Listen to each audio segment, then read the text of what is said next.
Hello, everybody. Welcome to your every other day vlog with Belibra with Andy. How's everybody doing? You can see it's nighttime, so you can kind of see my silhouette, a little bit of my face, a little bit not. So we're just gonna roll with it. Just pretend the rest of my hair is there. Otherwise, I went bald. Whoops. Oh well. So today we're gonna talk about the economy, specifically assets and assets that are worth looking at as far as retaining value. So retaining the money that you put into them and assuming you want to put into a stable investment. And I bring this up because I didn't get into investing and investments until I'd say about 4 or 5 years ago, which is when I heard about Bitcoin.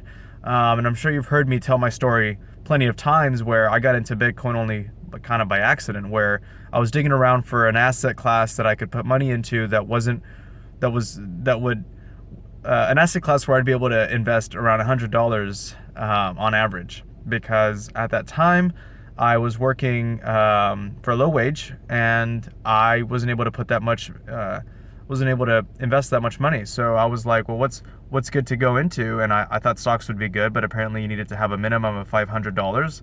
So that wasn't going to cut it, and Bitcoin was it. It was after me dismissing it, then coming back a few months later that I started getting into it. But anyway, one of the things that I also learned about, so one of the assets that I also started to research on was gold and silver, what role those and other precious metals played in the economy. And it was then that I realized that gold actually has been playing a big role in societies as far as money for years, thousands of years, in fact. So it was the gold bar, it was gold coins. Gold was the standard for money for many years, and it wasn't just in one country or one civilization. It was across several civilizations. There was broad worldwide consensus as far as what was good money, and it used to be gold. It wasn't until the Chinese created paper money that things started to we started to gravitate towards derivative money. And I call fiat money derivative money because the paper in theory is supposed to be backed by gold. So you'd go to a bank and you'd put the paper currency into a bank, and then you'd end up being able to withdraw gold. And countries would inevitably discontinue that pairing from gold to paper money. And it always comes back to the same thing. Anytime that any country starts up the printing press that starts to print paper money, it always inevitably ends up in inflation, hyperinflation, and the currency ends up becoming useless. If you look at our Facebook page, which you'll see a link below in the description, you can see several articles that I've put up discussing several currencies. I think I've done 3 or 4 so far that have gone. I think the most, maybe I went into the Bolivar, I don't remember, but that's Venezuela's currency, and that's one of the countries going through hyperinflation at the moment, and it's very, very tragic. I have mentioned this before as well. But yeah, the truth is that paper currency is never the best place to put your money. So what I mean by that is, if you have money in your bank account that you don't necessarily need for a few months, or that you don't necessarily need at the moment, that you do hope to have in the future, I suggest you put it into investments that retain their value. And I'm not a financial advisor, but the truth about the dollar is that many other assets would be better than the dollar as far as retaining their value or increasing in value. Because what the dollar seems to be doing is constantly going down in value. And I really don't believe that is the point of money. I really don't believe that that's what we want our money to be doing. The arguments that I hear, and I recently picked up a book on is it Leonard Keynes?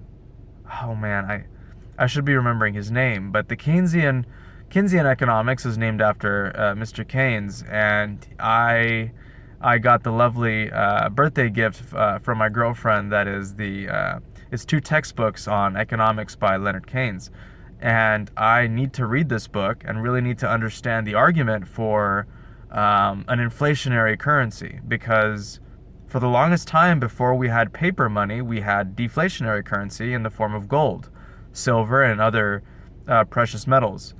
Why is it that we've gone from a deflationary to an inflationary currency? Maybe the truth is, I mean, should I look up? I think it'll be good to go dig into the past and see if what's is it possible that societies could not grow as far as technologically, as far as in terms of just their capacity for, oh, what's the word, infrastructure, so get more complex. So is it possible to have a complex civilization without an inflationary currency? Is the truth that inflationary currency is the way that we've gotten to the complex societies that we have now? Maybe gold and silver couldn't get us here, and maybe that's why an inflationary currency is a good argument. But I really do beg to differ. I really don't think that's the case. I'm pretty sure that plenty of societies have become very complex, very intricate, and really didn't, without requiring the need of an inflationary currency. And so I am hoping that Bitcoin and gold and silver really do continue to gain value and really do continue to, I mean, because what it seems like is that we're always going to have this battle between an inflationary and deflationary currency. I wonder if there ever was an inflationary currency before before paper. From what I remember reading, I know that rice used to be a currency in some civilizations, and I know that rice actually requires proof of work, because you can't get rice without doing the the very arduous and long. It takes a long time to actually. It's a very long investment to create rice. So to plant rice and grow it and keep it safe and make sure that it grows. Rice is very hard to grow. So rice does have a proof of work, and maybe perhaps that's why rice is perhaps deflationary. But of course, rice doesn't have the necessarily have the fungible, the asset or the ability to be fungible. I guess it's pretty divisible because grains of rice are very small, and I suppose it's very easy to go by weight. But transportability, I mean, speaking of weight, it is difficult to move rice around. And I bring up these attributes because money, you do want to have a money that has the four attributes, or at least these four attributes in a way that relative to other types of money is just better. So paper is better as far as portability than gold, because you could move 10,000 tons of gold a lot easier in paper than you can in gold. You simply have to write 10,000 pounds of gold on one piece of paper, and you've done it. That is a derivative, and that's what paper money used to be, because you can no longer exchange your dollar for gold. So where am I going with this? What am I alluding to here is that I think it is very important to keep an eye on the economy and what assets are appreciating and depreciating in value, because as I've been saying, you don't want to keep your value in the dollar. I mean, honestly, anything but the dollar is good at this point. I have my doubts about the stock market. I'm not sure what to think at this point, because the stock market seems to have just been unhinged, and the prices are ridiculously high. And I don't know how sustainable that is. I don't know if we're just going to keep going. And as I've said before, is it indicative of the dollar losing value that much that the stocks are just relative to the dollar increasing in value? Is that what's happening here? And if so, well, I mean, man, do I want to keep money in stocks and then just hope that whoever's in charge of the stock market prices the stocks in a different currency? Because if the currency does crash, then what do we do? How am I going to get my value in stocks not in a currency that is inflated out of existence, out of use? Of course, this is a worst case scenario. I do hear that the Fed is going to increase rates, and I hope it happens. But so far, they have not done so. So please do research. I've read the book, Living.